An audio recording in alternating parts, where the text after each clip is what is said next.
Alright guys, welcome back to Formula 1 News. Toto Wolff's given a big update on the status of the Mercedes W14, stating their simulations say they've solved their problems from 2022. Whether that manifests on track though, given the fact that last year their car was also meant to be good in the simulator, is the question that remains. Very much enjoy your thoughts in the comments below. Hit the like button if you enjoy. Subscribe if you're new, as always, plenty to discuss. Firstly, Ferrari back in action today. Fred Vasseur was there at Maranello with all the guys getting ready to go. Here he is. Now, speaking of team principals, there's been the recent confirmation of James Vowles joining Williams, leaving Mercedes as their chief of strategy to join Williams as their TP. The only one not yet confirmed until today, at least from our understanding, was Alfa Romeo. Andreas Seidl, formerly of course of McLaren, left McLaren to join the Sauber group, which is going to partner with Audi over the coming years. He had a history with Audi, it made sense. But he wasn't going to be the team principal there, at least yet. Probably the theory is that he's going to be back in the TP role once they become Audi Sauber in a couple of years, but for now there was going to be someone else in that role. Now the theory goes that actually that's still going to be the case, that he is doing some team principal roles, because they've not actually appointed a team principal, they've instead appointed a team representative. And as we'll just see here, Chris Midland says there actually won't be a team principal at Alfa Romeo. Instead, Alessandro Aluni Bravi effectively takes that role as the team representative. So more than likely here, Mr. Andreas Seidl is still in charge, and here's a picture of the two of them together. He looks like he should be like a fashion designer or something. Like, he's looking suave as hell. But Andreas Seidl's on the right. This guy I hadn't heard of personally, but he's going to take over the role as the team representative. So yeah, the reality is Andreas Seidl still runs the show. There's an argument here that maybe like splitting responsibilities or power sharing doesn't usually work out so well, but I think you could argue in this case Seidl's probably still the boss there. He's just not really team principal, doesn't have to deal with the media, which I'm sure he's rather happy with,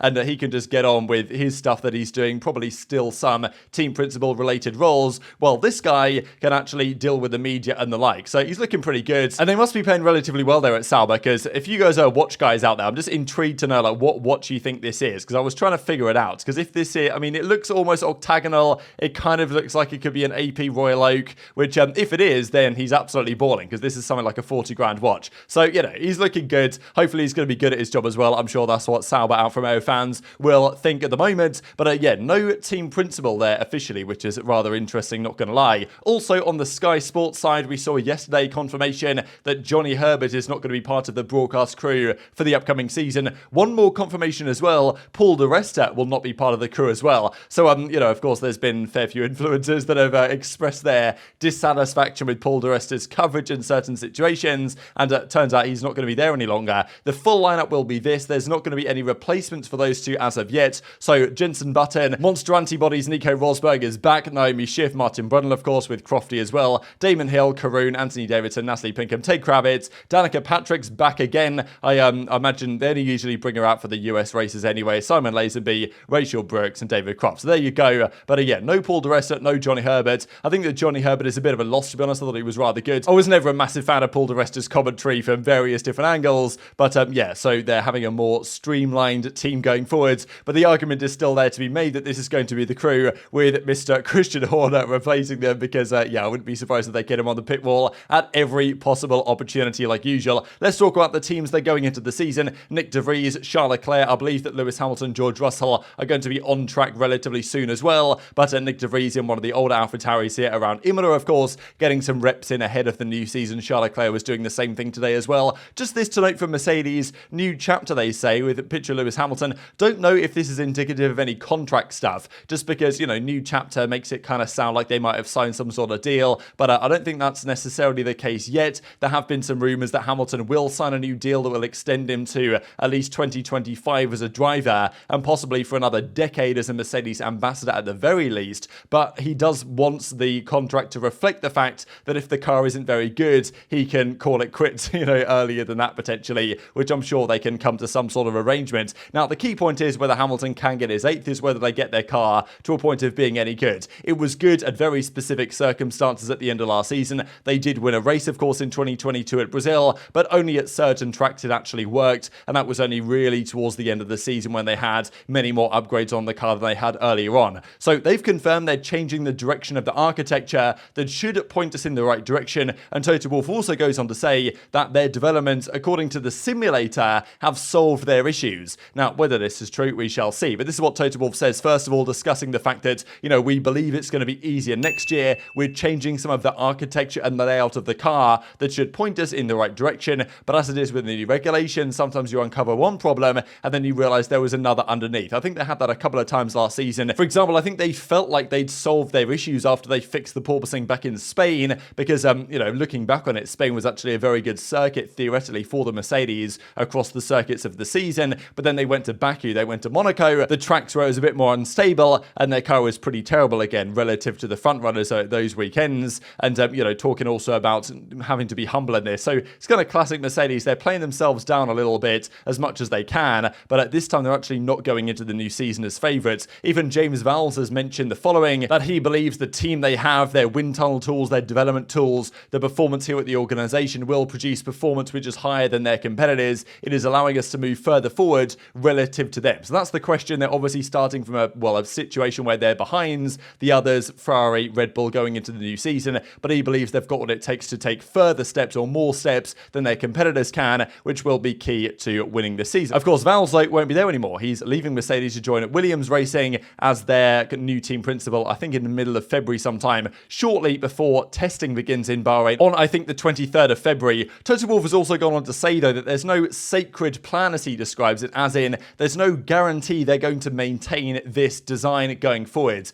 They obviously felt like, I think it was really Austin, they brought the update to Austin and the update did what they expected it to do, and they felt like, okay, you know what, this actually is a concept, as in the side pod design, that we can run with. And as he says, we learned very quickly in 2022. I think we've already had to change some things where we found it didn't work. We asked, we had a question with a stakeholder. He asked us, are you changing the concept? And Toto Wolff said, what does concept mean? Does it refer to what is visible from the outside, either the side boxes as they are, or does concept mean differences in the architecture, in the weight distribution, with the aerodynamic window? In other words, things that are not visible. There is no sacred plan with us, i.e. they're going to keep the side pod design as it is forever. We mercilessly question everything. If we had to do something that looked like another car, if they had to copy the Red Bull because that was clearly the best design, they would do it without a doubt. At the moment, though, they believe that, this is the direction to gain performance. So thought some interesting statements. The key one to me, though, was this that came up from another article yesterday, where he discusses the fact that having a guy like Adrian Newey over there at Red Bull, who was in the ground effect era, worked on those cars before, was definitely an advantage for them. It was definitely something they underestimated as a team. But our simulations say that we should have gotten to the bottom of our difficulties. So implying that, whatever their simulator says behind the scenes on the design and the structure of their new car has effectively solved the issues they had. The difficulty, of course, is that, first of all, Mercedes had issues converting simulation performance to real life last year. There was either something they were missing. I think eventually they got it solved. At least they said they did. Now, whether it's solved for the new car, that's another question. But, there was a time where they'd change things and it wouldn't do what they thought it would do. And then I think it was about Silverstone. They brought, some small changes and they actually did what they expected. And they were like, wow, okay, we might have solved the way the simulator works here. And that is the key point for Mercedes, right? Because they're obviously designing this car based on wind tunnel testing and simulator testing. But if the simulations aren't aligned with the reality, then they're going to run into problems yet again. So I think that's the optimism from Mercedes. They've figured out the way the simulations can work. Their car now apparently is much better in the simulations than last year's car was. And obviously the difficulties were the bouncing, of course, that was affecting them at the start of the season. The theory was their car design with the side pod was going to be really good if they can actually run the car very low to the ground, generate a lot of downforce using that philosophy, such that they had to run less rear wing to compensate. The reality was, the porpoising effect, they meant they had to raise the ride height. They therefore had to use more rear wing to compensate, and therefore the drag that their car had due to a lot more air hitting the rear tyres because of the side pod design was therefore affecting them negatively. So I guess they believe this is going to solve their issues. The other side, though, is, okay, let's say it does unlock half a second or, even whatever of last year's design. Is that going to be enough to keep up with Ferrari or Red Bull? Because Ferrari reckon their cars are second faster than last year's. Red Bull say they've got some great ideas up their sleeve as well. So even if the simulations do match the reality, it's not necessarily a guarantee that Mercedes are going to be right at the front. They might get there at some point, but I still doubt it's going to happen right at the start of next season. And the start of next season is relatively soon. So the 13th of February, Aston Martin are revealing their car. They've actually confirmed here the car will be revealing at our new Silverstone factory on the 13th of February will be the real AMR 23. We won't let the fans down. So no livery reveal. This is the real deal, they say. And also, speaking of Aston Martin, as we close out the video here, Mike Crack, the team principal there, said the following on the other midfield teams.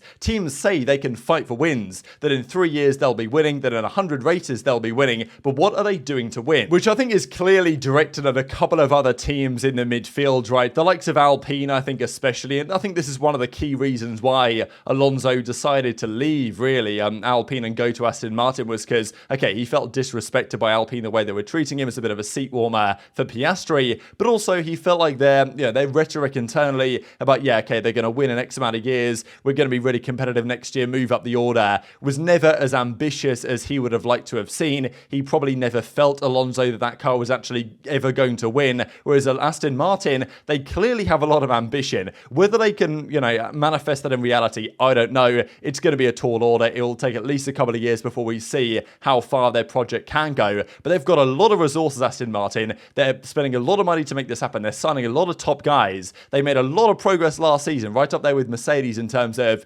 development over the course of the year. So I think that Aston Martin are, I've said it before, definitely my team to watch going forwards. And Mike Crack is saying it pretty confidently. They've changed like 90% of their car. It's there's a load of great new innovations on it. So we'll see how competitive they can be. And I think the same applies here, what he's saying to maybe McLaren as well. McLaren even said just today that they're planning to fight for, championships in 2025 and get back to winning ways. And yes, they're building a new wind tunnel and this type of stuff. But maybe he feels like, and Alonso feels like, and the team feels, Aston Martin, very confident that actually they are the ones fighting potentially in the future to mix it up with the top dogs, rather than just, the words that they say that might not actually turn out to be true. But very much enjoyed your thoughts on all this in the comments below. Hit the like button if you enjoyed. Subscribe if you're new. Take care, and I'll see you next time.